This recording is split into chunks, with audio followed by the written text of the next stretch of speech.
Oh crap, that was my phone. Hey, everybody, this is Zach Thomas here. Welcome for another episode of 3 Shades of Blue TV. Glad you're here with us tonight. It is Thursday night. It's 8:30 p.m. here in Memphis, Tennessee, and it's time to talk some Grizzlies. So we're going to jump right into it this evening. I've got my buddy Steve Danziger here with us. You can always follow him on Twitter at Steve Danziger, and actually at Stevie Danziger. That's what it is. But he's been with us ever since the first show, and I'm glad that he's with us tonight again. So, Steve, welcome in, my friend. Thanks for having me. And get my little lower third up here. Yeah, man. So, Boom. obviously, just to recap the past week, the Grizzlies are 5-0. I never thought that would happen, but it has happened. Dave Yeager said he wanted a fast start this year, and goodness gracious, is that a fast start?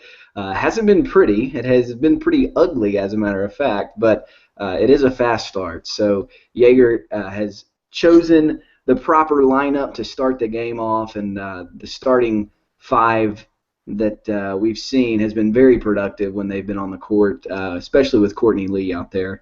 It's wild because we'll get into this in a few minutes, but the offense with Courtney Lee on the court actually has a 125.7 offensive rating, which is amazing. And it's that would be the starters with Courtney Lee. That offensive rating is third in the entire league for the best five-man lineup, behind Toronto and Utah. Also, if you look at the offensive rating overall this year, it is 99.1, which is 4 points lower than last year's average, which was 103, right at 103. So the offense is struggling, which we've noticed, but the defense through 5 games has been amazing. The defensive rating is 90.9. There's only one other team in the league right now that has a better defensive rating, and that is Golden State Warriors, who we will also talk about at the end of the broadcast. But the Grizzlies are just suffocating people on defense. And so, going into the season, I was hoping for a fast start, being 5-2, which technically is still possible if we lose the next 2. But at this point, I mean, with the way OKC is injured and the way the Bucks are, I mean, just really, I don't know. You just really don't think that they'll get much done against the Grizzlies. At least they shouldn't. Now, there could be some surprises, but I expect 7-0. I mean, then we got the Lakers 8-0. So we'll talk about how fast we think this can happen and how long the Grizzlies can stay. But, if you make it past the Lakers, then you make it past the Kings, which they're playing really well right now. They come to the FedEx Forum next week. You could start off 9-0 because then you have Detroit. So crazy wild ride that we've been on, and so I just encourage everyone to soak it in right now and enjoy the ride while we're here, and let's just keep playing basketball. So we were talking about the offense, so I mentioned some of the offensive numbers that among the lineups with at least 30 minutes, the Grizzlies starters with Courtney Lee have a net rating of 23.7. That is third in the league, behind Toronto and somebody else there. I forget. There's two other lineups that have a better net rating. But overall, I mean, the Grizzlies starting lineup is phenomenal. And so my question to you, Steve, and I'll get right into it. Why do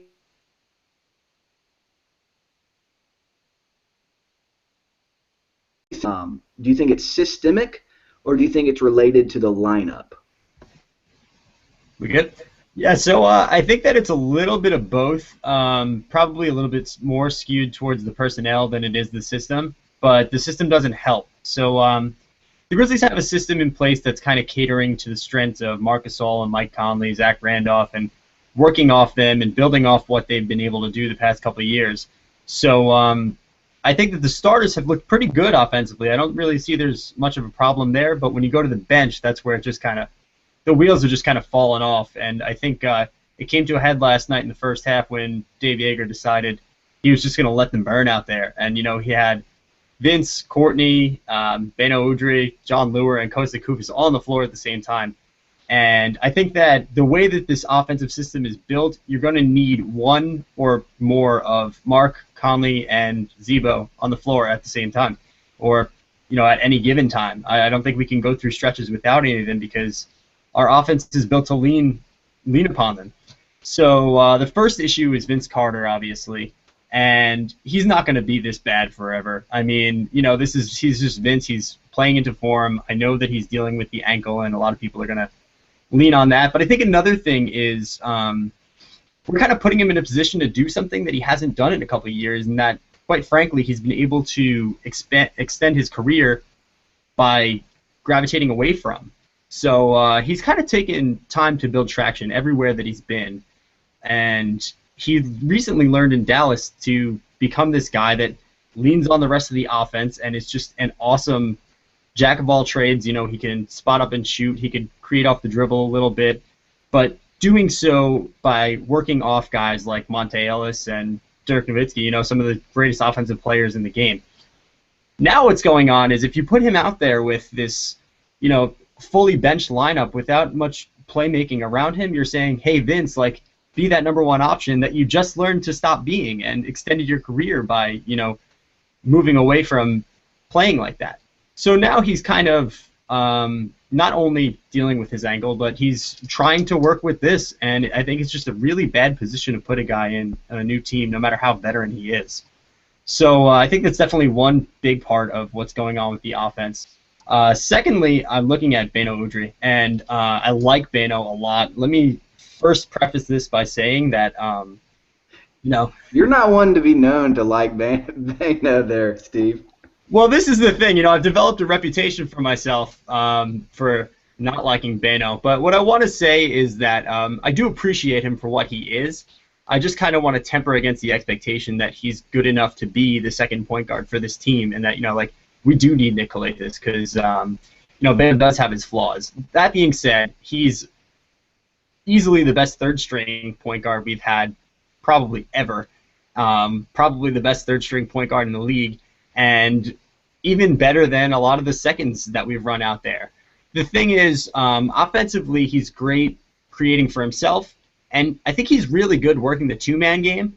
But when it comes to running an entire unit by himself, I don't really see him being able to do so. I mean, he's had some good side pick and rolls with Mark, and he's tried to work a couple with Leuer, and he's good at finding seams into the basket and then either finishing or kicking out to a shooter.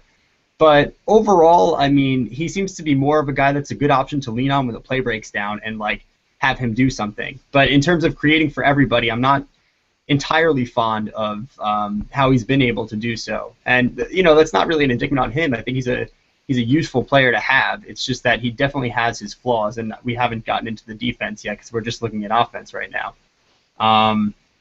Yeah, I do think I actually do think that with Beno,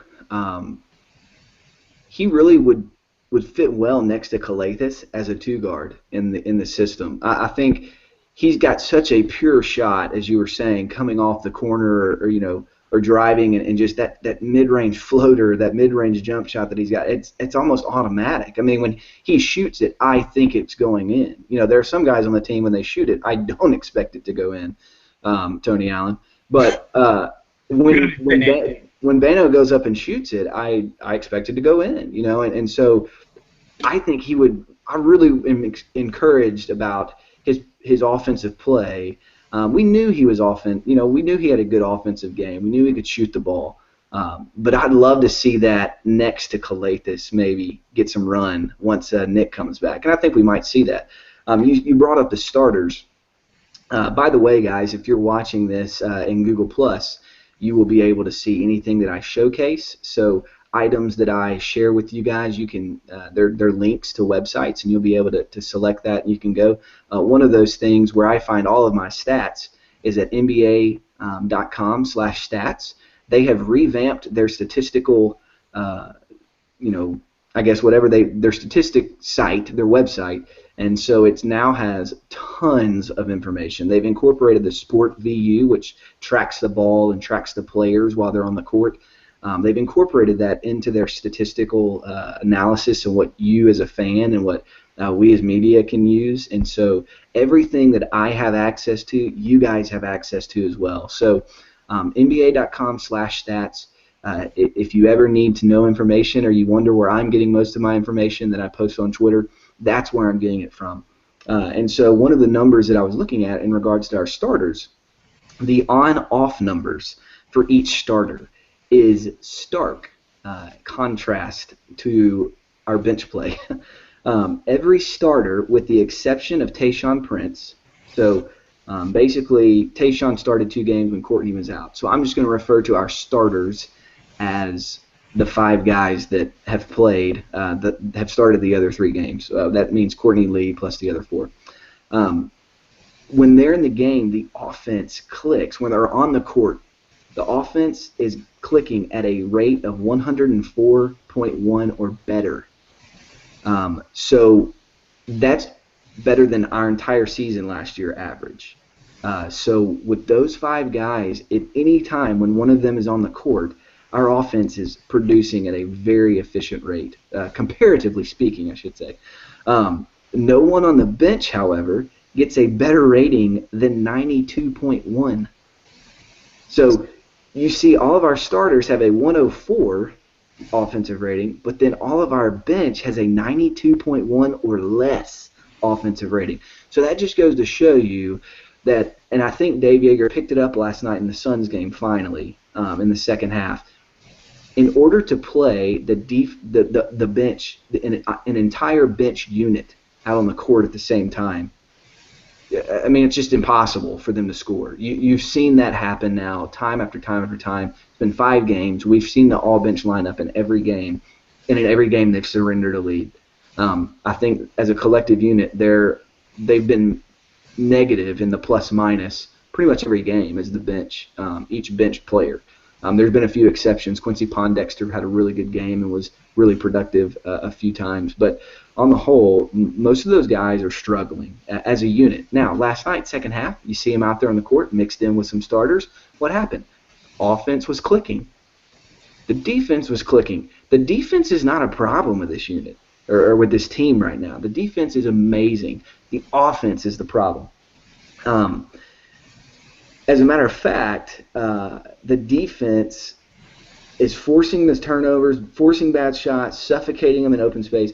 Conley, Gasol, Randolph, Tony Allen, Kosta Koufos, and Tayshaun Prince, those 6 guys all produce a defensive rating less than 91 when on the court. So think about our collective, as I said at the opening, our collective D rating for the entire team is 90.9, right?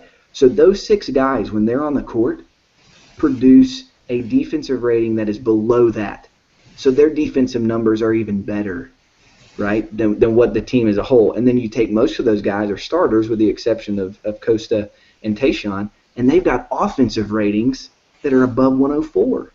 So you've got our starters that have these net ratings of, 14 and higher, and then you put in our bench and they've got negative net ratings. I mean, it's pretty stark in contrast. Only Jon Leuer actually produces a defensive rating over 100. So everybody on the team has a defensive rating less than 100 when they're on the court, except for Jon Leuer.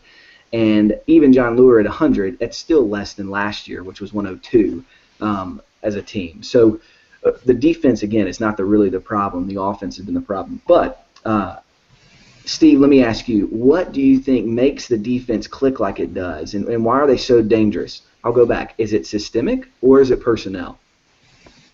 And I'm going to kind of backpedal on that question just like I did the last one. I want to say that it's both. It's personnel based that's kind of created this system that they work in. I mean, this is Tony Allen's 5th season with the team. Zach Randolph's 6th, Marc Gasol 7th, Mike Conley's 8th. So this organization, be it Lionel, be it Yeager, be it the whole brain trust that's been around has had all this time to work with these players and learn exactly what it is that they're good at, what they're bad at, how to cover for one another defensively. And then there's the chemistry of the players that they've developed over time. So, I have to be in this spot when Zach goes to cover there because I know that he can't make it back. And it's really cool to see it all come together, and how over the years they've really built this system and just kind of worked other players into it. Because other than Tony Allen, I mean, even Mark necessarily isn't the greatest man defender, but they've been able to create this awesome defensive synergy, which I guess you would call it systemic now, but it's really rooted in the personnel and how they've learned to work together and learned to cater the defense to their strengths. I mean, last year you saw it pretty strongly when Mark went out. It wasn't just that we weren't guarding pick and rolls as well anymore, things like that, but Tony Allen wasn't getting as many steals when he was out. Mike Conley wasn't getting as many steals when Mark was out because they can't afford to gamble the way that they would normally do because they know that Costa, while he's a good defender, won't have their back as well as Mark will. And it's definitely a beautiful synergy that they've created. It's everyone plays into it, and now they have a culture here where even the bench guys that come in and all these other guys, they learn and they see how it works. And that's a huge reason why guys like James Johnson come in, make a big difference, but then don't stick around. I think that was more than just not wanting to pay him. It was that you have to buy in. There has to be like a collective of buying into the system that they put into place. And I think that's what Jaeger sees so much in Tayshaun Prince, that he likes to use him so much, is because on defense he's learned to play with these guys. Let me ask you about Marc Gasol. You brought up Gasol. You brought up Koufos. I've watched them, and it seems, and we noticed this with Anthony Davis against the Pelicans. Do you think that Marc Gasol is a better on-ball defender or a better help defender? Because to me, it seems like when somebody goes right at Gasol, more than likely, you're either going to beat him or you're going to get some position. You're going to be able to get past him, or you're going to, I think that he's more a presence, and his presence is felt if you're a guard or someone that's trying to penetrate into the lane, because he always comes over to help, and he redirects that offense, that motion. What are your thoughts about that? Yeah, I think that's spot on. I think it's completely dead on, and I think that's why it surprised a lot of people when Marc Gasol ended up winning Defensive Player of the Year when he did, because he never had this reputation of being an awesome defensive player. I mean, we didn't know him as that. He came overseas and he was a Gasol. We said, he'll bang a little bit, he'll bruise, he'll get some rebounds, he'll play some offense, and he has this great finesse offensive game. That's what I was saying before as well. I mean, Tony Allen is really the only one that came to this team with a reputation as a defender. Zach Randolph, we know nothing of him as a defender, and he has his own ways of making an impact on the defensive end and wearing out the opposition. But Mark kind of came in, and I hate using the term glue guy, but he brought that defensive glue. He's not going to lock down every other center that he plays against. It's not who he is, but he is so disruptive if it comes to breaking down pick and rolls, or he's a great 2-9 guy, which 2-9, the terminology of staying in the paint for 2.9 seconds, or slightly more, just touching guys and brushing off guys enough that you don't get called for it. He's awesome at that. He's awesome at taking space away from offensive players, and that's where his value comes in. And Costa's don't get me wrong, Costa's been great at positioning himself as well.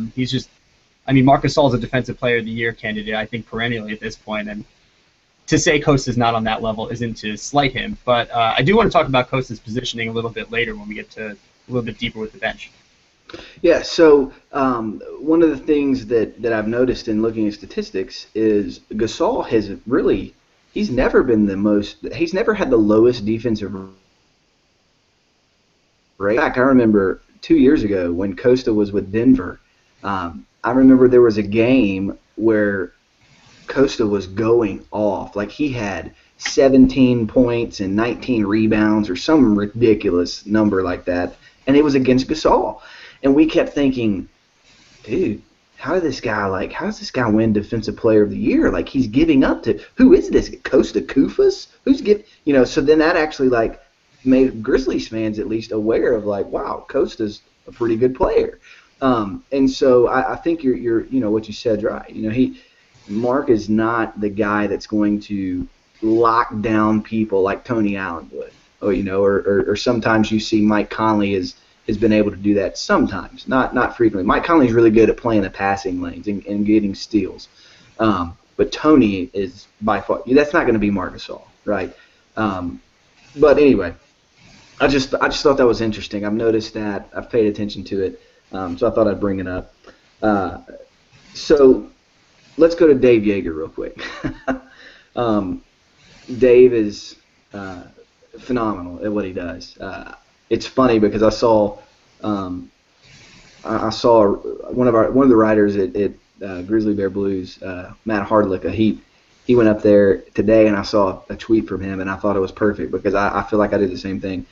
It's like I feel that I constantly am nitpicking on Yeager and what he does, while at the same time recognizing that he does a damn good job at what he does.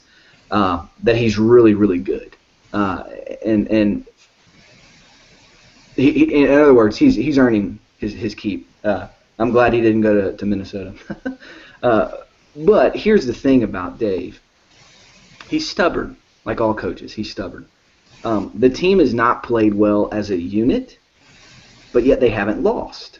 So, they're constantly finding a way to win. And I think that's something that Dave, it's funny because in the press conferences after the game, he'll say, I didn't really want to bring that up to the players. They knew that New Orleans whooped us last year, but I didn't really want to bring it up. Or, I really don't want to say anything to the players about the fact that we've never won the first, the season opener, but, they knew about it. Then we go in the locker room, talk to the players, and like, yeah, Coach reminded us, Tony Allen the other night against the Pelicans, he said, well, he came in here and told us, before the game, he reminded us, at shoot around, and then he reminded us at halftime, that they whooped our butts last year. And I thought, it's just funny because he's so stubborn in what he says, but he's putting players like Courtney Lee and Tayshaun Prince this season in very good positions to make an impact. And I think that's something that you got to acknowledge, that when Tayshaun's on the court, I think it's part of Yeager's positioning, but I also think it's part Tayshaun being a veteran at this. But Dave's really doing a great job with not letting the fans or not letting poor performance dictate minutes. So in other words, the stubbornness is actually benefiting him in that way. So not benching Jon Leuer and Vince Carter and Quincy Pondexter or Costa Kufis when they clearly are not playing well. But still, they're not producing. I think they're playing well, but they're just not producing at the rate that we would all like to, see them produce. So here's my question. We're only 5 games in, but one, do you think Yeager has a shot at Coach of the Year? And if so, what needs to happen for him to be in that conversation? Yeah, so it's not that I don't like Dave Yeager. I don't see it happening. The Grizzlies are too established. I mean, he took over a team that went to the Western Conference Finals 2 years ago. So he's got a lot working against him in terms of no matter how well the Grizzlies do, it's not that it's expected, but there's definitely a sense of this is. Well, but I mean, think about it. Greg Popovich does that too, though, right? I mean, Pop's taking the Spurs and he wins it. Yeah, I think it's a different category. Pop is just on another level. I mean, he's doing things out there in San Antonio that the rest of the league is now taking notice to and copycatting. And it's like you would give Pop the Coach of the Year every year if you could, but you kind of want to distribute the wealth a little bit. It's not that I don't think of being worthy. I can't see him being in the mix, unless the Grizzlies really take the 1 seed in the West. Okay. Part of being in the Coach of the Year conversation means obviously you need to maximize your roster. The bench so far has sucked. I think part of that is Calathis not being there, and that those guys were used to practicing and they've learned to play with Nick. But he's out for another 8 games. So I think the other part is because Yeager has let the bench play as a unit all in the game at the same time. And like I said earlier, they've given up leads in every game. So I look at the numbers, it backs it up. I posted some of those earlier today. There was a moment in the game against the Suns, I don't know if you were listening and watching, Jaeger yelled out in the first quarter, "What are we running?" Like, you could hear it through the broadcast because he was clearly frustrated. So I looked up some of the numbers today about the bench. And currently, and these are going to be negative numbers, so just know I'm not saying this in a derogatory way, but it's just a fact, right? Costa is the worst center in the league in terms of value added while on the court. Jon Leuer, the second worst power forward. Quincy Pondexter, the fifth worst shooting guard. Vince Carter, the ninth worst shooting guard. Those are four guys that are getting pretty significant minutes, and they're at the bottom of their respective position. But yet the Grizzlies are winning games. Grizz PER real quick. Through 5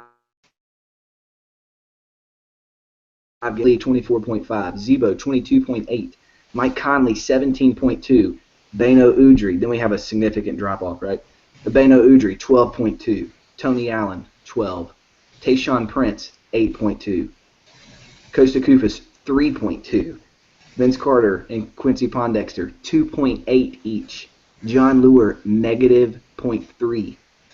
Only Courtney Lee, Marc Gasol, and Zach Randolph are playing above their PER from last year. Now, obviously, it's 5 games, but those are the only ones that are playing above their PER from last year.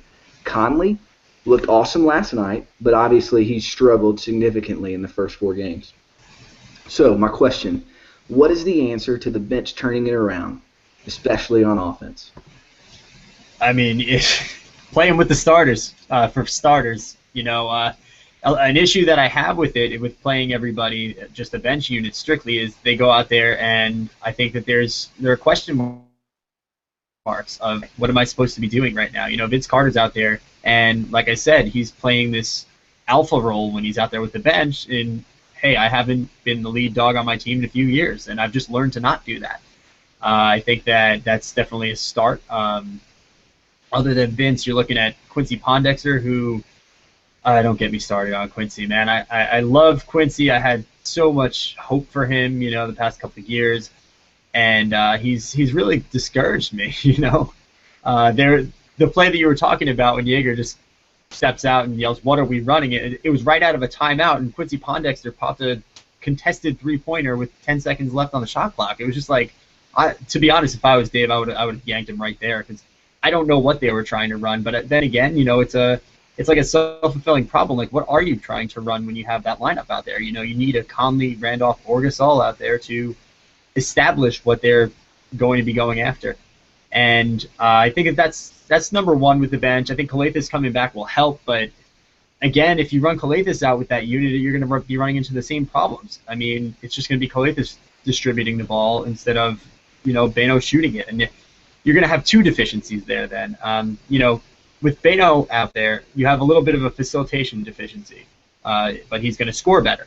If Nick goes out there with that group, then you're going to be lacking the scoring. And, Nick can facilitate, but who's he going to facilitate to? And I think that it's an identity problem with the bench right now. And if he plays him with the starters, we'll be able to see a little bit better work out of him.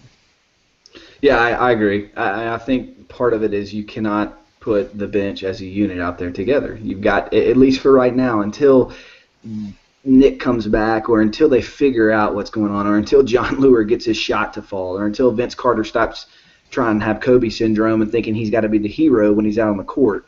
Until some of those things start happening, it's got to be a mix. And maybe it's a mix the rest of the season. I mean, I don't think that that's a bad way to go, because even last night, none of the guys played over 33 minutes.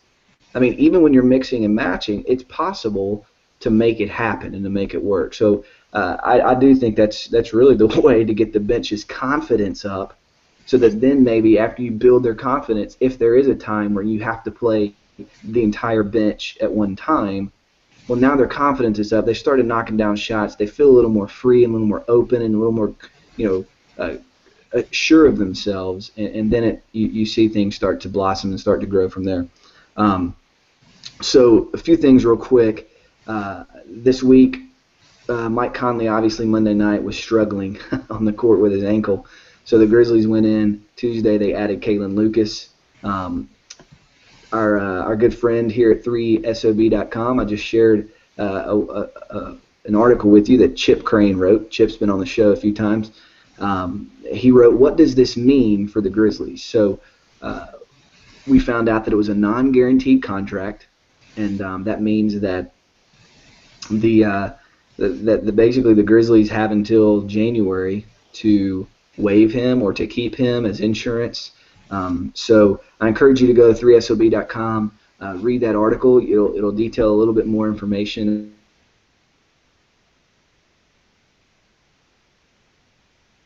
about. We also got on Tuesday that Tony Allen was fined $15,000 for hitting a camera that the cameraman was holding on the baseline. So we had an article that was written about that. Jonathan May, 3SOB.com, you can find that there. Jonathan May wrote that article basically saying, look, what Tony did was wrong. It was out of frustration. He went up to the official, or he went up to the cameraman and he apologized. End of story. How Tony Allen, and people love Tony Allen, and they love Tony Allen doing stupid things, and so that went viral on Twitter and on social media on Tuesday, and so it got frustrating for Grizzlies fans and for Tony, because we're sitting here looking like, in the moment, I was at the game, I saw it happen, I didn't think anything of it. I was like, it's Tony being Tony. I saw him go over there, apologize, thought, hey, that's the end of it, right? Well, I actually think that because people made such a big deal about it, Tony got that fine of $15,000, which to me that's an absurd amount of money, to me at least, to be fining someone for hitting a camera. But anyway, I understand that you can't do that. I'm just glad he wasn't suspended. I would have thought that would have been completely unnecessary. What I've noticed is that that's part of an epidemic, though, that I've noticed with a few of the guys on the team and their body language. So I've noticed Costa being very frustrated, and he's sulking and kind of walking down the court with his shoulders down. I've noticed the same thing with Quincy. Quincy's been very whiny. Every time he goes in the lane or he gets contact or something happens, he just looks at the official, gives him that look like, what are you talking about? Are you not going to call something? And then obviously he's struggling to hit shots, and is that something that matters? Do you think it even matters, their body language? I mean, is that something that Dave needs to fix, or what's your whole take on that? Quincy thinks he's a 12-year veteran, first and foremost. I'm not trying to make an enemy of Quincy Pondexter here, but I just think that there's a level of maturation that I thought that he would have gone through with the whole injury and rehabbing himself and coming back, and he looks like the same guy that he was before the injury. So that's the one thing that I guess bothers me a little bit about body language. In general, though, I don't think it's the biggest issue. Guys have emotion. I mean, I played in high school, and I was a jackass. I had the worst temper on the court, and my body language was probably awful, as you would say. But the type of stuff that I don't like is when it turns into against your teammates. When you look at when Boogie Cousins is going to go out there and glare at a teammate for missing him on a pass or missing their assignment. And things like 2 years ago, right before we traded Tony Roden, I was at Summer League, and that was the number one thing that I saw when I was out there that I said, this guy can't be a point guard for our team. If he's out there, he's got to play the two, or we got to move on from him, because he was just showing up his teammates left and right. He would make a pass and he'll hit a wide open shooter. The guy will brick the shot, and the first thing Roten would do, he would look over at the coach. It was Bob Thornton, I believe, at the time, and he would look over and shrug his shoulders or shake his head or something like that. And it's that's the type of stuff that bothers me in terms of body language, because that's where you become a detriment to your team and bring down the morale. Other than that, I really don't have a problem with guys getting frustrated or sulking. But the last thing I want to comment on about this was something that I tweeted about the other day during the Pelicans game, which is, if you're going to whine to the officials, first off, I'd rather not see it at all. But if you're going to whine to the officials, don't do it while the ball's in play. It was right before halftime. Vince Carter, he definitely got fouled on, I don't even remember the shot attempt. He went into the lane or he put up a shot. He definitely got fouled on it. There was no call. But because of the fact that he was so busy whining to the officials, he gave up an open three-point look to Ryan Anderson. Did it go in? No, but you could really hurt yourself with things like that. So wait till after the whistle at the very least. Yeah, fair enough. I agree. I think these guys have got to learn. Look, you're professionals. You're getting paid millions of dollars to play this game.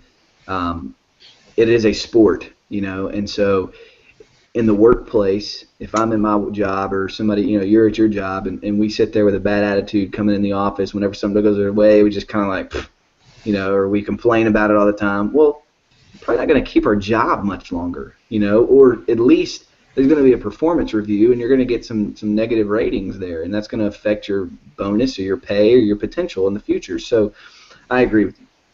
All right, finally, last thing before we go. Let's talk about Golden State. Yeah, because I was promised some Warriors talk, so. Oh, man, because here's the thing. I wanted to put the Warriors as the best record in our Three Shades of Blue prediction palooza. I wanted to put them in this record. And I also had Steve Kerr as the coach of the year. But then I removed it all because I was like, gosh, I can't do that. I write for I'm a Grizzlies fan. Like, what am I supposed to do? How am I supposed to answer that? But anyway, and then you actually did have the Warriors. You do have the Warriors as in the Western Conference Finals. So my question, why are the Warriors so stinking fun to watch? And is it Steve Kerr? Is that the difference? Yeah, so listen, I mean, everybody loves shooting. Everybody loves to watch good shooting, clean passes, crisp ball movement, motion off the ball, stretch fours. It's just the modern NBA, and I think the Warriors are like the prototype team to say this is what the modern NBA looks like. I mean, obviously you're looking at other teams too. You got the Rockets, but there's something about James Harden, the way he just barrels into the lane, not even looking to score half the time, just looking to draw fouls, or Dwight Howard, Dwight Howard's another whole nother monster to discuss. But like they're kind of the prototype team, but the Warriors are the prototype team that's just so fun to watch. I mean, like Steph Curry's he's infectious, man. Like you watch him. I watch the Knicks a lot because I live up here in New York, and when he plays against the Knicks, it's like, man, I don't care. I just want to see Steph Curry put on a show. And the only team I think don't feel that way when he's against is the Grizzlies. But yeah, I mean, there are a couple of things that I wanted to talk about with the Warriors that they could really be awesome this year, and it's kind of been discussed. But last season, let me just read off a couple numbers here. They shot 40.8% on catch and shoot 3-pointers, which was second in the league behind Washington. Now, they only attempted 15.7 per game. I don't have how many that was, but it was somewhere along the middle of the pack in the league. And it's like, if you're so good at those, like, why don't you just keep nailing them, keep going for it? And they were only 16th in the league in assist opportunities, but they were 8th in the league in assists per game. So they're like converting on all these attempts that they put up that it's driving them to 8th. But they could have been first if they were just moving the ball better and finding ways to get the open man. And I think part of that was Mark Jackson and his antiquated, or as some would say, non-existent offensive philosophy. He's kind of like a Lionel kind of throwback. And the thing was, Jaeger comes into the Grizzlies and he's like, I want to get more movement, I want to get more, more shots, more free throws, whatever. But like, we don't have the guns, the horses to do that. Like, we're a defensive team, and that's who we are. Mark Jackson was able to take the Warriors, who had all the pieces to do all that ball movement and all this awesome stuff, made them into a defensive juggernaut, which is great. And then it's like, all right, thanks, Mark. See you later. Now you get Kerr in here. He inherits a top defense already, and he's got all the horses to turn it into a, ball movement, three-point shooting, gunning team. And it's just so much fun to watch. Yeah, man. I was looking today through 5 games. The Warriors have the 7th best offensive rating at 107. They play the fastest pace at 103, which is amazing. And their defense is the best in the league as well at 90.5, which is just barely better, but it's better than the Grizzlies right now. Their true shooting percentage is best in the league at 61.3%, and their effective field goal percentage is second best in the league behind the Mavs. So my question is, number one, do you think they can sustain those type of numbers for the rest of the season? But two, Do the Grizzlies have anything to worry about with them? Because in the past, we've always had the Warriors' number. Yeah. So first thing I want to say is that I actually initially had the way I had like our preview written out with our rankings. I had the Warriors and Grizzlies set for a first round matchup, and I had the Warriors going to the Western Conference Finals. So I was like, man, that would result in a first round exit for the Grizzlies. So I actually rigged my rankings a little bit so that it worked out so we didn't have to play them in the first round. So I could be like, yeah, I thought the Grizzlies would make it to the second round, third round, but so yeah, that's the first thing I wanted to say. But I don't think they'll sustain like this crazy pace, but they will be up there. I think they're going to be a top 10 offense and a top 10 defense, and that's all you can ask for in this NBA. You know, they've got everything. They've got a super defensive anchor in Andrew Bogut. The key to all these guys is when they play. So that's why I didn't have the Warriors first in the West. I think I had them third or fourth maybe. I didn't know about the Westbrook injury. Like none of us did before we made our rankings. But the thing is, they struggle with staying healthy. Their version of their analog of grit and grind was full squad because they rarely ever had it. But when they did last year, it was just so awesome. So I don't think that they'll be able to achieve like regular season greatness. But if they can all be healthy going into the playoffs, that is a team I just don't want to face. Yeah. All right. So let's wrap it back up with the Grizzlies. Looking forward to this week. So we've got 2 games to finish up this road trip. So we'll be tomorrow night at the Thunder, the depleted Thunder. Then we have Milwaukee on Saturday, the Lakers on Tuesday at home in the Grindhouse.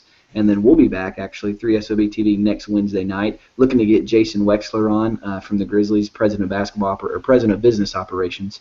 And so, Steve, what do you think about this next week? Do we have anything to worry about? Is there a team in there that you think might be able to snag or cause the Grizzlies problems?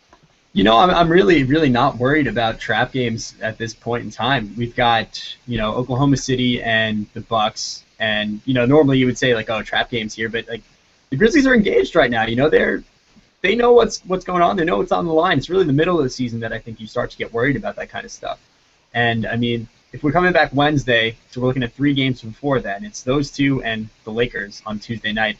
And I don't want to diminish anything the Grizzlies have done so far. 5-0 is awesome. 8-0 would be freaking amazing. But at the same time, we haven't played the greatest teams yet, so I don't want to get fully carried away. Yeah, I agree. That was going to be my next thing. Is in the close here, it's definitely a great thing that we've done starting off. I thought we'd be 5-2, and that included a loss somewhere probably to Charlotte, and then I thought, or New Orleans, and then I thought we'd lose to the Thunder. We didn't lose to either of those 2, and now we're hopefully not going to lose to the Thunder. But we're obviously not going to be going undefeated the rest of the season. So to me, the undefeated part isn't as important as it is to get ourselves tuned up for when we do play the Rockets, the Kings, the Warriors, the Mavericks. I mean, when we start playing these teams, we're going to get it night in, night out. We have not had a very difficult schedule to start the season off. So that's definitely something that we'll need to watch going forward. But hey, we're here. Let's enjoy it. Let's be happy and celebrate it. And hey, we're 5-0. I mean, I think I saw the stat from ESPN or someone that said no team that's been 5-0 has ever missed the playoffs. So I think that's a good sign. Hopefully, we won't be the first, but I think that's a good sign for us to make the playoffs.